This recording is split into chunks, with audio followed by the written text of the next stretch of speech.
Yo, yo. What's going on, you guys? It's your boy 360 Stacks in this thing, baby, representing TKOG. And today I want to show you guys a really cool hand I drew while I was just play testing with this deck. I made some minor tweaks to my list. Just because the mirror match is like so dominant right now, like there's just so many other people playing this list or playing this deck, I wanted to say, that I feel like building your deck to beat the mirror is also something that it's a really good approach because this deck is very, very popular. It's like arguably the highest represented deck right now. This Sword Soul and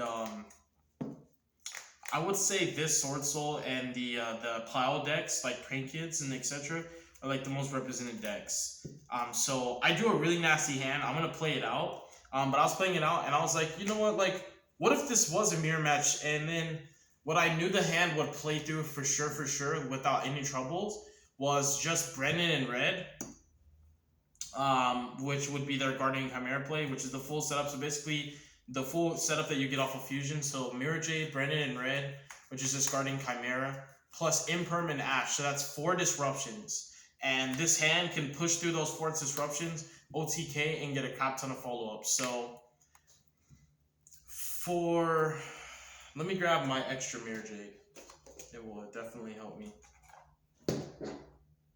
There she is. So we'll just place the Mirror Jade there as part of the board that you'll be breaking. So this is the opponent's Mirror Jade, right? So their Mirror Jade, they'll have the Brandon Red set, the Imperm set, the Ash. And they have the play for either draw 2, pop 1, or pop 2, draw 1. Either or with their Brandon in red. So how I structured my plays was I decided to play around Veiler and Droll. With Brandon opening and draw phase, I actually discarded Tragedy. And I went ahead and summoned the Aliber. And what I did was I went Chainlink 1 Aliber, Chainlink 2 Tragedy. I'll even do that, even when I have Fusion in my hand, to make it seem like Aliber just is so much more important to me, because it makes people want to interrupt it. So what's going to happen here is they're going to chain Imperm to target the Aliber to negate it, because they'll hold their Ash for Fusion. You'll chain the Brandon in red, target the Tragedy Engrave. You'll add it, and you'll go ahead and fuse off with the Aliber and the Tragedy. And you're going to go ahead and make Masquerade. So now that Imperm has missed his target, Aliber will be able to resolve, as well as Tragedy. You know, Chainlink's just going to resolve backwards. So you're going to get Brandon Fusion, and you're going to grab Dramaturge. And the next thing that you'll do, and this is assuming they have one other monster on the field, which, if they want to have the option of having pop 2 and draw 1, or draw 2, pop 1, they typically will have another monster. If they didn't, then you would have just literally started your plays out with Ecclesia. So that's the only thing that would structure these plays differently. Is literally if they only control Mirror Jade, you would just summon Ecclesia first, and then go into the Albaz, and you would force an interruption that way. Typically, they would still Mirror Jade to banish the Albaz, just to play around Poly and Patchwork, because if they Imperm the Albaz, like let's say I add Ecclesia to Albaz, discard for cost, they Imperm him, right? So if they Imperm him and I have Poly, they get punished, because now I can just like make my Mirror Jade, and it's going to be harder for them to play through that. Especially because I could easily just get Tragedy access, which will play around the Imperm even better. So the only thing that would be different is to make sure that Ecclesia is always live, is you would just summon Ecclesia first. But this is just under the precedent that your opponent has one other monster. So you've forced out Imperm so far, and you've got Aliber and Tragedy to resolve, adding Fusion and the Dramaturge. Then you'll summon the Ecclesia, and you'll go ahead and tribute the Ecclesia. You'll summon out the Albaz. You'll use Albaz to pay costs. And again, this is just assuming your opponent has 2 monsters. I literally just told you what you would do. If they only had the Mirror Jade, you would just start with the Ecclesia and then do the Brandon opening play later. So you'll discard for cost. That will prompt Mirror Jade, because if they don't banish this and you have like a Poly, they'll get punished. Because you can also just Poly this and go straight into your own Mirror Jade. Now it's really, really hard for them to outplay that. And the other thing is, threatening their monsters that they have on field matters, because if they don't have monsters on field, their Brandon in red cannot go to Guardian Chimera. So it's really important in a mirror that you also protect your board if you want to resolve Chimera. If you don't care about Chimera, then you'll just take those 1-for-1 trades and you'll be okay with it. So Albaz will get banished, and he won't resolve, but Separate Chain, Edge Up Chain will activate. And grab a Patchwork. You'll go ahead and activate that Patchwork. You'll grab a Poly and another Chain. Somewhere in this deck. I was hoping it was like a little bit closer. So you force Mirror Jade and Impermanence. They have Brandon in red and Ash still though. And typically Brandon in red is the last interruption in the mirror match that will be used. Because it's probably the biggest power play that you can make. So what you can do from here is you can go ahead and activate the Magical Meltdown and grab yourself the Alistair. Then you'll normal the Alistair. And now your opponent is in this predicament in particular. So if they Ash the Alistair, Fusion will resolve. If they don't Ash the Alistair, then you're going to summon Makaba and negate the Ash, and Fusion will resolve regardless. So right here, this is where your opponent will automatically come to the conclusion that no matter what, something's going to resolve. Like, he's resolving Fusion. I've already burnt my Mirror Jade. The last interruptions that I haven't exhausted are Brandon in red and Ash Blossom. So this is a really tricky spot right here because it's a very good action to, I feel like it's a correct action to make to Ash the Alistair, because if you wait until the opponent makes Makaba, sure, they might have to commit an extra card into the Makaba, but the other issue is the Alistair is going to go back to the hand. So now that you from the perspective of the opponent's player, like, they're thinking, okay, well, Alistair's online. Now he has more follow-up that I have to deal with every turn. So it's like a big deal. So it's like you either Ash Alistair or you wait till your opponent summons Makaba and then activate Brandon in red and let Makaba negate it. And so it's just like, this is the issue, and this is why I feel like Alistair is really strong in the mirror, and I said this in my video, but you know, people might not listen, they may or may not listen, but this is why I feel like it's really strong, because right now what Alistair is doing is he's pressuring both Ash and Brandon in red at the same time. So for the simple fact that Ashing Alistair will deny them the fall from the Invoked engine, but also deny me the ability to interact with his Brandon in red, I think it's correct to Ash my Alistair. Because if you don't Ash Alistair and I make Makaba, I can activate Fusion, and sure, you can Ash my Fusion, but now your Brandon in red will be negated by Makaba, so your follow-up is gone, you know, and I can also keep playing, like, after that. Like, you guys know this hand is really strong. Like, it's not like them Ashing my Fusion is going to end my turn, or Ashing Alistair is going to end my turn, you know, like, Fusion's resolving, so I think that you have to Ash the Alistair.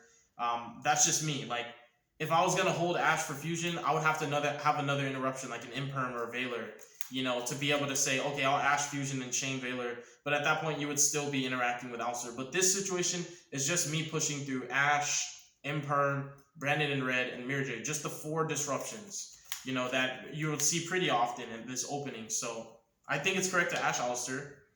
And you might feel like that's over-explained, but these types of videos, because there's so many different scenarios that can play out, a lot of people will tend to create other scenarios that haven't been mentioned and pretty much just nitpick on the video on what should have happened or what could have happened, or this is correct and this is not correct. So that's why I point out all the possibilities, and I tell you from my perspective that I think it's better to Ash Alistair than to let him resolve. Because holding your Ash for Fusion is fine, but you're Ashing my Fusion, but now my Makaba can negate your Brandon in red. And you still have to deal with my Makaba on your next turn. So Ash Alistair, which is absolutely fine. And remember, they have to pay 600 every time they activate an effect now because Masquerade's up. So we activate the Branded Fusion. So the other cool thing with Branded Fusion is that with Meltdown up, my opponent cannot interact at all. So I'm going to think through, because I know Brandon is red's known because it's set off Albion. So do I want to activate Branded Fusion right now? Or do I want to poly? I think what I want to do is take another play, which this is, I feel like now my opponent will also be forced to use their Brandon in red. This is why I'd rather go second in the mirror match. Like with my list. If you're not playing my variant with Invo cards, you probably, I don't know, you might still want to go first. But with Meltdown now, I can Guardian Chimera, and so this is a really tricky position. So from my opponent's perspective, they have to just use it or lose it. Like, they have to shotgun Brandon in red now, if they're smart, right? If they can't read the line of play that's a possibility for me to make, they're going to sit on that Brandon in red, you know, and they're just going to try and use it, like, to pretty much chunk block so that they don't die. But here is why, if they don't use it now, they'll lose it, because I could just basically poly, right? and I can send this Dramaturge from my hand, use this Ouster from my field, and I can even use the Masquerade. I can go into Guardian Chimera, and then I can basically destroy 2 and draw 1, meaning I'm killing their Mirror Jade, and then I'm also going to go ahead and kill their Branded in Red. So now Branded in Red cannot be activated in response because Meltdown will protect the Guardian Chimera. So I also feel that just activating Meltdown pressured the board so much. It's almost like they could have ashed Meltdown, but you have to think about it. It would have been the same circumstance because whether you're ashing Ouster or ashing Meltdown, either way, you're losing Ash and you can't use it on Branded Fusion, and that's the big deal right now. And the other issue is, at this point, you might as well activate Branded in Red and pop the Meltdown, because if you don't activate Branded in Red and you allow priority to pass back to me, I'm just going to out your board and you can't respond. So they're also going to go ahead and have to flip their Branded in Red, which I don't have a response to. And they're probably going to go for a pop 2, draw 1. So I feel it's correct to go ahead and kill the Masquerade and also the Meltdown. The Meltdown's a problem and Masquerade's just going to keep burning them. And after they resolve their chain links, hey, let's say maybe they drew another hand trap. Maybe they drew into a Veiler. You know, maybe they just got that lucky. That's totally fine because them drawing the 5th interruption doesn't really matter. And I'm just going to activate Masquerade's Graveyard effect and bring it back out. So what I would end up doing afterwards is I would go ahead and go Branded Fusion. And for me, I wouldn't really play around Veiler in this instance right here, but you can play around Veiler just by dumping Tragedy and doing your typical line. So you can play around Veiler right now, and I'm telling you that much. But that's neither here nor there. It's just to point out that like if they drew the Veiler, you can play around it. But I'm going to show you guys the line of play that I took when I did this test hand. So what I ended up doing was I actually took the Albion line.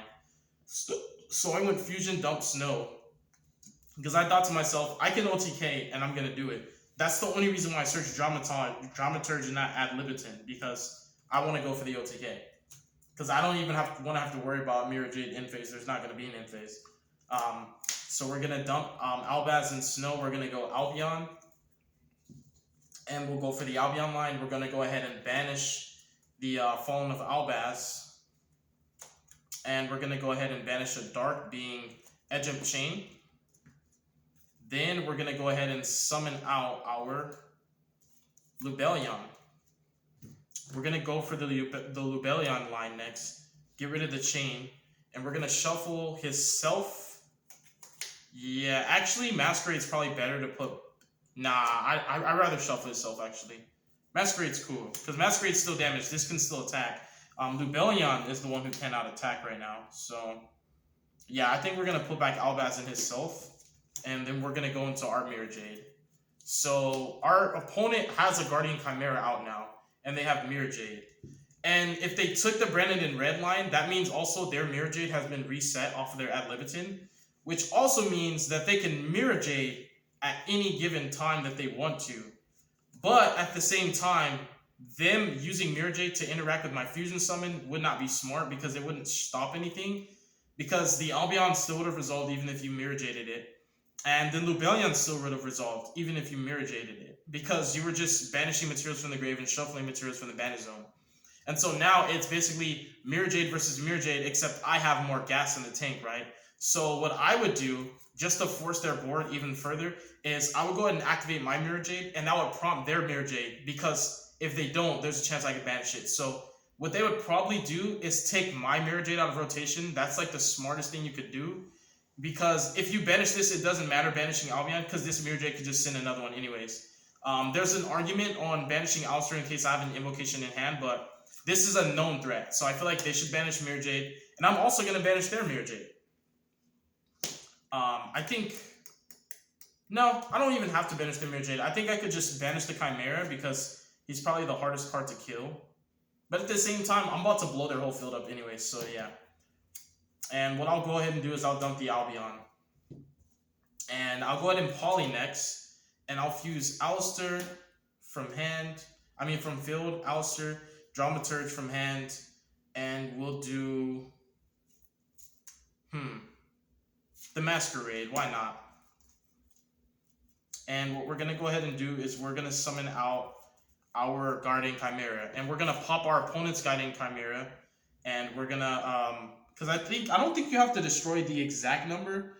Destroy cards of your opponent equal to the number of cards used as material on the field. So I'm wondering, I'm pretty sure you can activate Chimera even if your opponent doesn't have the exact amount that you used. It would probably resolve as much as possible if I'm not mistaken. I've never been in that situation where like I'm activating Chimera and my opponent doesn't have enough cards to pop, but I'm pretty sure it's to resolve. I'll draw one. We'll nuke the field. And now that we've nuked the field and dramaturge, because you're chain blocking, so dramaturge is going to come back. This is 6,300 plus 25. That is on top of the burning that your opponent took from Masquerade while it was up. That's over game. That's well over lethal. You've dismantled the entire board. You have follow-up off of Albion Engrave, which is going to get you Branded Infusion. And if it wasn't game, Fairy Tale Snow still in the grave. And the other follow-up you have is the Ecclesia during the end phase. Because, let me make sure that the wording is correct. Yeah, I just want to make sure it doesn't have to be a fusion summon monster and just a fusion monster was sent to the grave. Yep. So you'll also get the Ecclesia. So you'll get end phase, Ecclesia back, and Branded in Red access, which is really, really good. And you have Fairy Tale Snow to just push even more. So this was an insane hand. Like, this was really, really crazy. And this is one of the reasons why I feel when you play Invoked Branded or Invoked DESPIA, that in the mirror match, I think it's way more, I think it's way more correct to just go second. Your push is a lot stronger going second than it is going first. And the second that you activate Meltdown, you're going to force half of your opponent's interactions, like half of them. Because like, if your opponent doesn't negate the activation of Meltdown, which most branded Despia lists do not play Dragoon, so it's not like they really have negates. They might have Draco backs, but you could have forced Draco backs. You know, that's the other cool thing. Branded Fusion is an activation and not a use. So there's a lot of ways that you could do it, but Meltdown being activated can force both an Ash and also protect you. And because Meltdown's up now and Guardian Chimera being the card that he is, it will also force their Branded in Red because they don't want to lose it, right? It's use it or lose it. So I think it's insane. I think this deck is really, really strong. That was just one of many showcasings that I can provide for you guys. And my apologies if my coverage wasn't up to your standards. You know, if you feel like things could have been played out differently, but I think the Imperm was timed correctly. I think the Ash was debatable, but you just kind of had to use it on Alistair because dealing with the follow-up Macabre on top of everything else, I think is much worse. Granted also that you could use the invocation to take your opponent's resources. And I think the Branded in Red and Mirror Jade, you know, it just kind of, it is what it is. And technically speaking, that board should have been easier to play through because most people use their Mirror Jade on their turn to get access to Branded in Red. But what I did was I did the worst case scenario and I said, my opponent has Mirror Jade and they also hard drew Branded in Red. So they're going to Mirror Jade me and then they're going to go ahead and Branded in Red and bring her back in Mirror Jade. So I got Mirror Jaded twice, which is basically 2 interruptions. Impermed Ash is 4 interruptions. And then the Branded in Red for Guardian Chimera. That's 5 interruptions that I played through and still broke through that whole board. And that's why I just think this list is so insane. I really just wanted to showcase you guys that. God bless you. Make good choices. Don't hurt your brain cells. Stay tuned for future content. Y'all have a beautiful day and be safe, all right? Deuces.